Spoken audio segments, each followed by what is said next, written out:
Queridas irmãs e queridos irmãos em espírito, que o nosso Mestre Jesus, o Cristo de Deus, possa nos abençoar com a sua divina paz.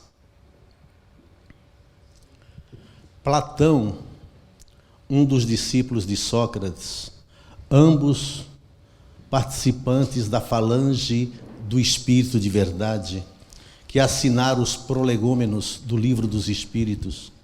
Enquanto encarnado, Platão escreveu um livro cujo título é A República, onde nesse livro Platão conta um mito, uma parábola, que ele intitulou de O Mito da Caverna. Conta Platão nesse mito, nessa parábola, que havia uma caverna onde os homens viviam ali desde crianças, amarrados, pernas e braços, tronco, de modo que nunca poderiam se voltar para a entrada da caverna. Ficavam todos, portanto, de frente para a grande parede que ficava aos fundos da caverna. A caverna era iluminada apenas por uma fogueira que ficava a alguns metros à frente da entrada. E aqueles homens que viviam ali acorrentados, de modos que não poderiam se virar, a única realidade que eles conheciam era o mundo das sombras. As sombras deles mesmos projetadas na parede do fundo. E alguns animais e transeuntes que passavam entre a fogueira acesa e a caverna. Então, para aqueles homens, a única realidade era aquelas sombras, não existia outra realidade. Um dia, não se sabe como, um daqueles homens conseguiu se libertar dos grilhões que o acorrentava e virou-se para a entrada da caverna e seus olhos ficaram ofuscados, porquanto não estavam acostumados à luz. Então, tropegamente, ele vai saindo e quando seus olhos se acostumam com a luz, ele sai da caverna. E ele vislumbra um mundo diferente, que até então ele não tinha conhecimento. Era o mundo das cores, era o mundo real, onde ele passou a apreciar os pássaros, o cantar dos mesmos, os rios, as fontes, as cachoeiras, o sol a aquecer-lhe a nuca. E ele ficou deslumbrado com toda aquela beleza e andou pelo mundo se deliciando de tudo aquilo que ele encontrou ou encontrava pelo caminho. Mas um dia, aquele homem lembrou-se dos antigos companheiros que viviam acorrentados dentro da caverna e voltou para lhes dizer que havia vida fora da caverna, e vida plena, e vida em abundância. E assim que ele adentra na caverna, como todos nós que estamos no sol e adentramos em um lugar mais escuro, suas vistas ficaram turvas novamente. E aí ele tropeça em um, tropeça em outro. Eles pensam que ele está bêbado ou está doente. Ele então lhes dá a notícia que existe um mundo lá fora, um mundo de cores, um mundo vibrante, vida em abundância lá fora. Mas aqueles homens acostumados com o mundo das sombras, única realidade que conheciam, não acreditaram naquele homem, porquanto achavam que ele estava louco ou bêbado. E aquele homem saiu, sem conseguir convencer aquele povo de que havia vida lá fora. Esse homem nós podemos dizer que é Allan Kardec, ou o próprio Cristo, ou um desses grandes avatares que vieram ao mundo das sombras, a copa mal feita da vida verdadeira, que é a vida de nós encarnados, para dizer-nos que existe vida e vida em abundância lá fora. E ainda alguns de nós duvidamos de que a vida não é essa. Essa é apenas uma cópia mal feita da vida verdadeira. Silogismo é uma interessante forma de se raciocinar, né? Ela consiste, o silogismo, em 3 partes que se completam: premissa maior, premissa menor e uma conclusão tirada das 2 premissas. Por exemplo, premissa maior: a morte é o fim para todo homem. Premissa maior. És homem.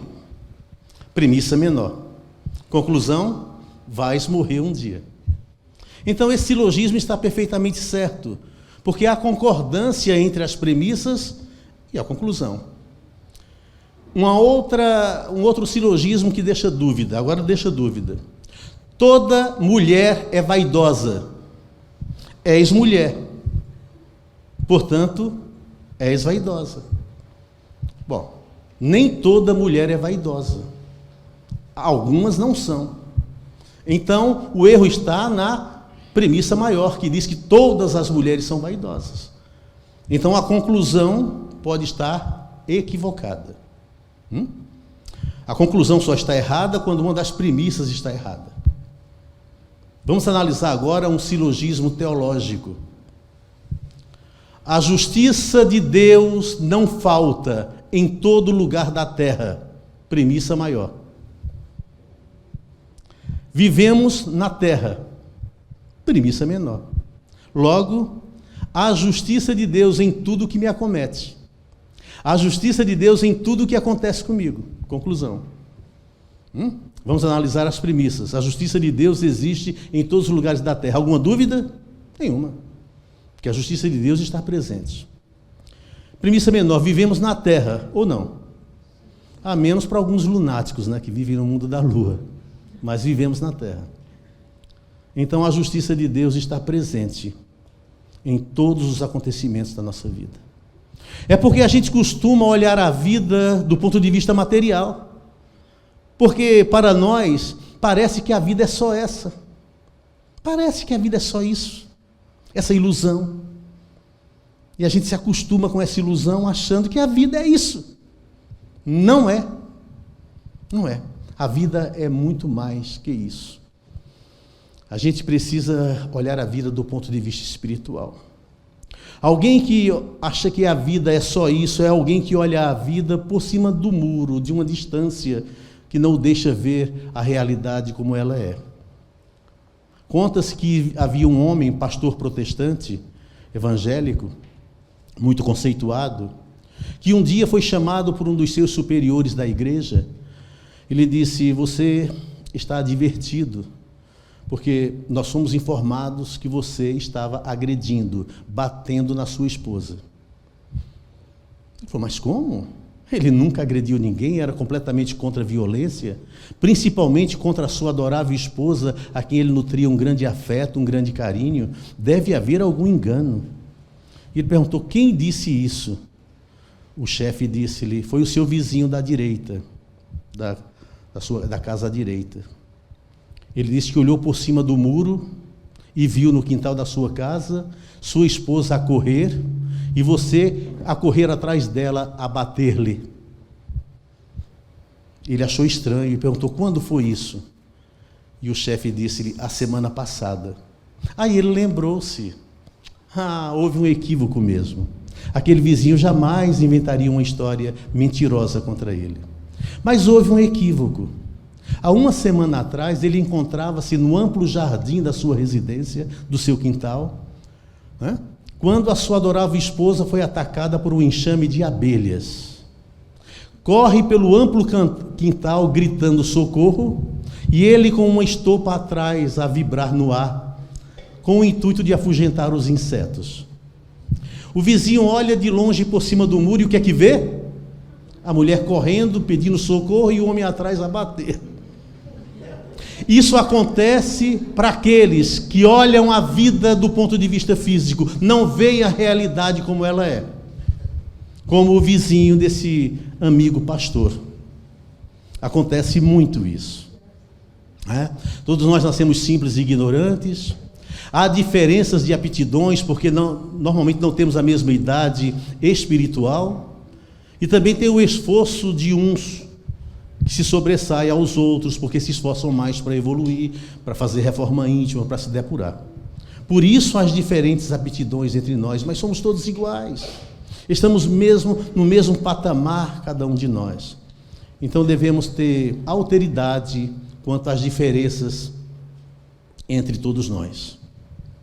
Um pai chateado pelas notas baixas do seu filho, e querendo chamar-lhe a atenção, olhou para ele e disse: meu filho, George Washington, na sua idade, na sua idade, era o melhor aluno da classe.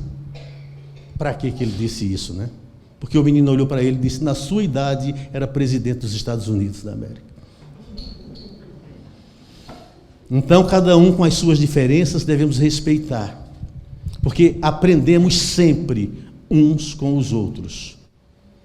Alguns já nascem com algumas aptidões que outros não têm, porque Deus deu gratuitamente essas aptidões, esses dons àquele que nasceu com eles? Não, porque Deus não faz acepção de pessoas, somos todos iguais perante Deus. São pessoas que desenvolveram seu gênio, sua inteligência, sua moral em outras existências e trouxeram para essas aptidões que a gente não tem. Às vezes, em criança, alguém toca piano maravilhosamente bem. Beethoven, Mozart, escreveram sonatas, melodias maravilhosas, sinfonias, ainda crianças.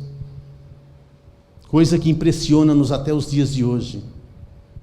Conta-se que certa vez, Mozart, já na idade adulta, já tinha feito a Sexta Sinfonia, quando foi abordado por um amigo que lhe pediu para que lhe ensinasse a compor uma sinfonia. Mozart pensa um pouco e lhe diz, eu acho que você deveria começar por balada.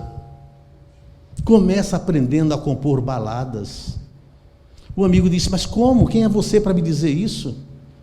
Você compôs sinfonias ainda criança. Eu tenho mais de 30 anos, como você diz que eu sou muito novo para aprender sinfonia? Que eu devo começar por baladas? Mozart diz, é verdade. Eu compus baladas ainda crianças, aliás, sinfonias ainda crianças, mas nunca perguntei a ninguém como fazê-lo. Por isso você ainda é muito jovem. Aprenda a balada primeiro. Então tem pessoas que trazem uma bagagem espiritual. Agora o que eu queria falar para vocês é a respeito do tema dessa palestra, que parece uma redundância. Renascer de novo. Renascer não significa que eu já nasci alguma vez? Aliás, nascer de novo, eu nasci uma vez. Renascer não significa que eu já nasci outra vez?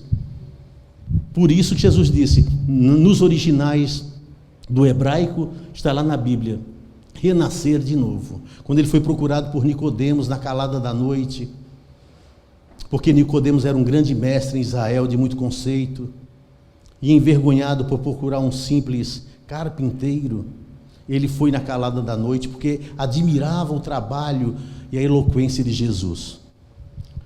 E pergunta a Jesus o que fazer para ser merecedor do reino dos céus. Está lá em João capítulo 3. Jesus fala que é preciso renascer de novo. E esse renascer de novo implica que nós já nascemos outras vezes. É renascer de novo. E aí Nicodemos pergunta, como é que pode? Será que adulto eu posso voltar para o ventre da minha mãe para nascer de novo? E Jesus fala ali, tu és mestre em Israel e não sabes disso? Eu te falo das coisas do céu, da terra, e você não entende? Que dirá se eu falar das coisas celestes? Eu te digo que é importante e imprescindível que se renasça de novo. Nascer da água e do Espírito. Porque quem nasce da carne é carne, e quem nasce de Espírito é Espírito. Porque o vento assopra por toda parte, você sente o vento, mas não sabe de onde ele vem, nem para onde ele vai. Assim é aquele que nasce do Espírito. Na antiguidade, vento, pneuma, simbolizava Espírito. Então, aquele que nasce do Espírito é Espírito, aquele que nasce da carne é carne. Por isso que ele deu o exemplo do vento. Vento, pneuma, Espírito. Tem muita gente que pensa, meus amados, que essa parte da conversa de Jesus com Nicodemos significa o batismo, nascer das águas. Não é. Porque naquela época o batismo era muito comum naquela região. Se fosse o batismo comum nas águas, Nicodemos sabia disso. Mas era algo muito mais profundo. Jesus falava da reencarnação, do renascer de novo, que os judeus na época acreditavam, sabiam dessa verdade. Tanto é que Jesus, certa feita, pergunta aos discípulos: o que é que o povo dizem que eu sou? E a resposta foi: que tu és Jeremias, né? Que tu és João Batista ou alguns dos antigos profetas. Por que eles deram essa resposta? Porque eles acreditavam na reencarnação, como se Jesus fosse um dos profetas antigos reencarnado. A reencarnação está na Bíblia, só não ver quem não quer. Capítulo 11 de Mateus. Jesus está com os discípulos, quando chegam 2 discípulos de João que não havia sido preso ainda. Aí Jesus começa a falar de João Batista, porque os discípulos dele chegaram e ele lembra-se de João Batista e começa a falar. Aí fala assim, textualmente assim: dos nascidos de mulher, João é o maior deles, mas o menor nos reinos dos céus é maior do que João. Do tempo de João Batista até hoje, o reino dos céus era tomado pela força. Como? Do tempo de João Batista até hoje. Se João Batista estava ali, era contemporâneo dele. Aí termina o capítulo 11, Jesus dizendo assim: se vocês querem saber, João Batista, era o Elias que havia de vir. Ele é aquele que está escrito: mandarei alguém para aplanar os caminhos do Senhor. Interessante, não? Jesus diz textualmente, não tem ambiguidade, dupla interpretação. Se vocês querem mesmo saber, ele era o Elias que havia de vir. É o Elias que havia de vir. O que é isso se não for reencarnação? Depois, no capítulo 17, Jesus se transfigura no Tabor, suas roupas ficam brancas como a neve, resplandecentes, seu rosto fica iluminado como o sol, e ali se materializa no Tabor Moisés e Elias. João Batista já havia desencarnado. No plano espiritual podemos nos apresentar com a vestimenta que quisermos, ou que gostamos mais, como Emmanuel sempre se apresentou ao Chico como Públio Lentulus, imperador romano, porque gostava daquela encarnação. Então, João Batista já havia desencarnado, aparece ali no Tabor Moisés e Elias. Foi tão bonita a cena que Pedro pergunta a Jesus se quer que ele faça 3 tendas, uma para ele, uma para Moisés e uma para Elias. Aparece uma voz nas nuvens que ele diz: esse é o meu filho amado, de quem me comprazo. Aquela cena desaparece, aquela materialização termina, Jesus vai descer no Tabor com os discípulos e um deles pergunta: mestre, não estava escrito que Elias viria primeiro? Porque no primeiro capítulo de Lucas o que se fala é isso, que João Batista veio em espírito de Elias. Aí Jesus fala assim: na verdade ele já veio e não foi reconhecido. Pelo contrário, fizeram com ele o que quiseram, e assim farão com o Filho do Homem também. Ponto. Ele já veio e não foi reconhecido, Elias. Claro, outro corpo, outra fisionomia. Ele já veio e não foi reconhecido. Pelo contrário, fizeram com ele o que quiseram, e assim farão com o Filho do Homem. Ponto. Termina o capítulo 17, Mateus escrevendo assim: aí eles entenderam que era de João Batista que Jesus falava. A reencarnação está na Bíblia. E o cego de nascença? Quando os judeus perguntaram para Jesus: quem pecou para que ele nascesse cego?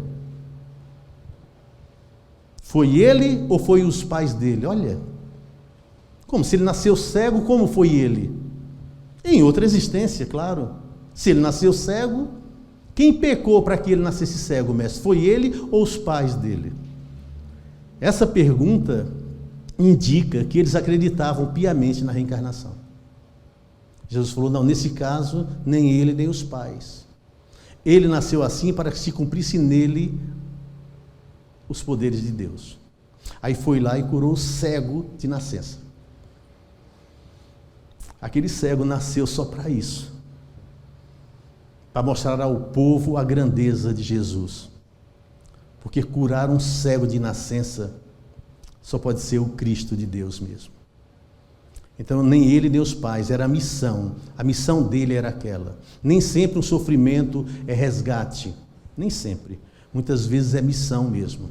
Como Jesus.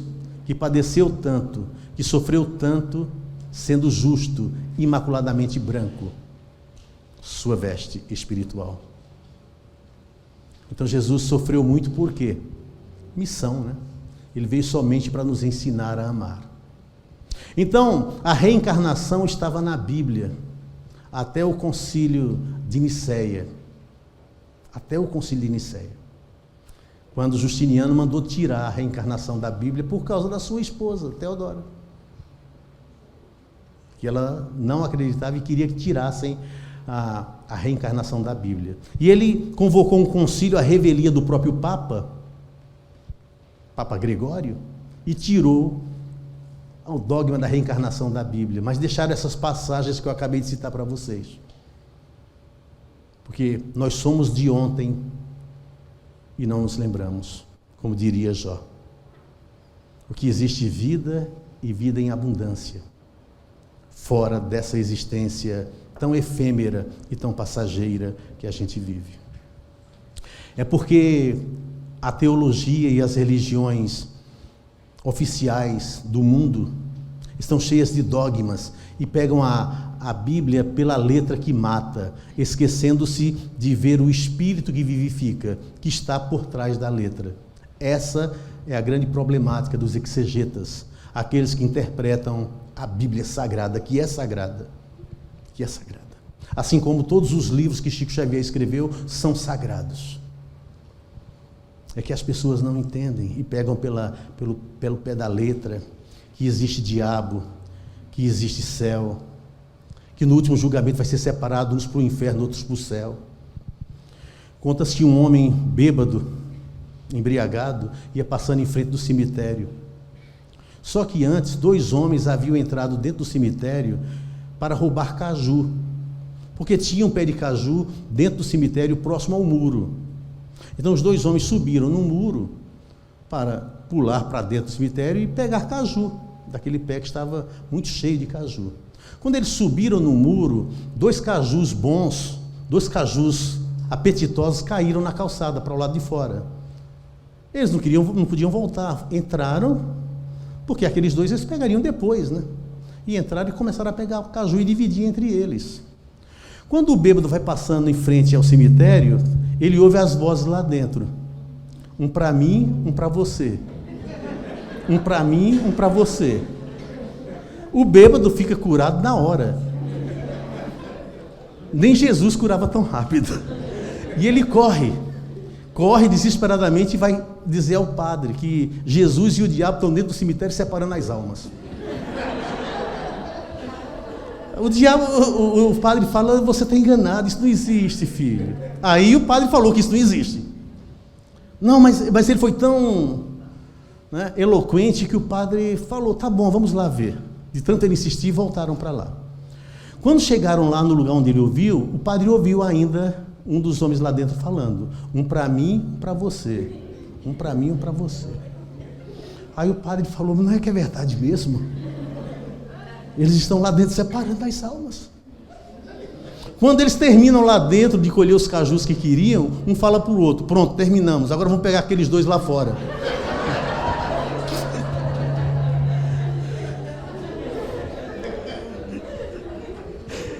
Eles estão correndo até hoje. Porque é isso que acontece com os dogmas. Porque as religiões que defendem dogmas pueris, que a própria ciência já derrubou por terra, servem de chacota. Ora, diabo, inferno. Jesus veio acabar com tudo isso. Só porque ele pronunciou, ou pronunciaram, ou colocaram na boca de Jesus algumas palavras que deram origem aos dogmas. Porque Jesus mesmo não escreveu nada. Não é? Mas são dogmas fideístas. E o que é dogma fideísta? É um dogma que é imposto. Você tem que acreditar, você tem que rezar o credo e acreditar naquilo, senão você não professa a fé dessa religião. Só que não existe nada encoberto que não seja descoberto. E quando Deus disse, crescei e multiplicai-vos, as palavras bíblicas, crescei e multiplicai-vos, não foi somente na questão da população, foi na questão do entendimento, na questão da moral, para que a gente evolua. Isso tem a ver com progresso, com evolução. Meus amados, só a reencarnação nos fará grandes. Jesus disse-nos: não te admires do que eu faço, podeis fazer o que eu faço e muito mais, vírgula, se quiserdes. Porque uma encarnação é muito pouca. O que é uma encarnação de 100 anos, comparada à eternidade? Nada, absolutamente nada. O nosso trabalho nunca vai ficar bem feito. A gente precisa voltar várias vezes. Deus deixou muitas coisas inacabadas para que o homem pudesse participar da alegria da criação. Deus deixou a eletricidade nas nuvens, deixou o óleo no fundo da terra, deixou os rios sem pontes, deixou as matas sem estradas, os campos sem casas, as montanhas para serem escaladas, deixou a pintura por fora dos quadros, deixou os problemas para serem resolvidos. E só podemos resolvê-los a contento, com primazia, quando renascermos muitas e muitas vezes, quantas vezes forem necessárias. Por isso que nós somos co-criadores juntos com Deus. Por isso que simbolicamente Deus, quando fez o homem, descansou no 6º dia. É simbólico, porque agora o homem é co-criador junto com Deus. Porque Deus é amor e o homem se parece com Deus quando ele ama. Porque Deus conta com cada um de nós para fazermos o trabalho que compete à divindade. Deus conta com cada um de nós como contou com o samaritano para levantar o caído da estrada. Deus não pode se materializar porque ele é imaterial, difere de tudo que é matéria. Mas Deus conta com o concurso do homem para realizar o trabalho. Nós somos instrumentos do amor de Deus. Como diria Francisco de Assis: faça de mim um instrumento da tua paz. Então, isso a partir dos espíritos puros, como Jesus e tantos outros. Podemos chamar tudo isso de Espírito Santo. Como se fosse o próprio Espírito de Deus, até chegar a nós mesmos. Deus conta com os espíritos, encarnados ou desencarnados, para a realização dos trabalhos, para concluir a obra que Ele deixou, entre aspas, inacabada. Meus amados, que os ventos da prosperidade, da felicidade, do amor, sempre assoprem em suas costas, te impulsionando avante. Que o sol da liberdade, da felicidade, das boas energias, sempre brilhe em seu rosto, iluminando seus passos, e levando luz e alegria de viver a sua vida, às vezes difícil. Que uma chuva de bênçãos sempre caia sobre suas cabeças, e até nos encontrarmos de novo, que Deus os tenham tranquilos e suaves na palma de sua mão. Muito obrigado.